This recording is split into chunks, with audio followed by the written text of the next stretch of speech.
നമ്മൾ ഏത് വലിയ സ്വപ്നം കാണുമ്പോഴും ആ സ്വപ്നത്തിൻ്റെ പൂർത്തീകരണ സമയം, അതിൻ്റെ വിധി എന്താകുമെന്ന് നമുക്കൊരു നിശ്ചയവുമില്ല.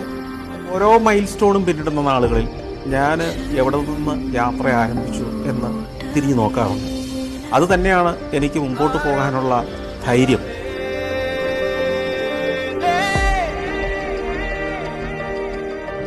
നേരം രണ്ട് വിധത്തിലാണ്. ഒന്ന് നല്ല നേരം, പിന്നെ ചീത്ത നേരം.